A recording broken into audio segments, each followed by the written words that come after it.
দান সদকা আল্লাহর কাছে খুব বেশি পছন্দের। দান সদকা করার জন্য সম্পদ লাগে না, আমার কথা শুনে। দান সদকা করার জন্য সম্পদ লাগে না, কলিজা লাগে, মন লাগে। বহু বড় বড় মানুষ আছে দান সদকা করতে পারে না, কোটিপতি, জাকাত দেয় না, আছে না? আর বহু গরিব মানুষ ভ্যান চালায়, কৃষি কাজ করে, দেখবেন 100 টাকা দান করে দিল। মন থাকতে হয়, মন, কলিজা বড় থাকতে হয়। তো যাদের কলিজা বড়, মন বড়, তারা দান সদকা করতে পারবে ইনশাআল্লাহ। আর যার মন বড়, সেখানেই তো আল্লাহ নূর আসবে। সংক্ষিপ্ত মনে কি, সংকীর্ণ মন আল্লাহ নূর কোত্থেকে আসবে? কথা বুঝতে পারে নাই?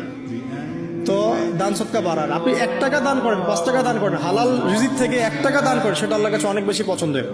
একটা হাদিসে নবী সাল্লাল্লাহু আলাইহি ওয়াসাল্লাম বলেছেন, হালাল উপার্জন থেকে আল্লাহর বান্দারা যখন একটা খেজুরও দান করে, আল্লাহ পাক সেই একটা খেজুরকে আস্তে আস্তে বড় করতে থাকেন, বড় করতে থাকেন, বড় করতে থাকেন। এটা এক পর্যায়ে পাহাড়ের সমান হয়ে যায়। কিয়ামতের মাঠে মানুষ তার দান এবং সাদাকার যে ছায়া, এই ছায়ার নিচে অবস্থান করবে। আপনার বিপদ হয়েছে, দান সদকা করেন, বিপদ দূর হয়ে যাবে ইনশাআল্লাহ। জটিল কোনো রোগ হয়েছে, কোনো ডাক্তার ট্রিটমেন্ট করতে পারছে না, সদকা করেন, রোগ ভালো হয়ে যেতে পারে ইনশাআল্লাহ। সদকার ব্যাপক ফজিলত আছে। সদাকা, দান সদাকা, দোয়া, এগুলো তাকদিরের যে বিপদ আপদ গুলো আছে না, ঝুলে আছে, আমাদের তাকদিরে বিপদ আছে না অনেক, এগুলোকেও সরিয়ে দিতে পারে আল্লাহ। এই শক্তি আছে দোয়া এবং দান সদকার মধ্যে।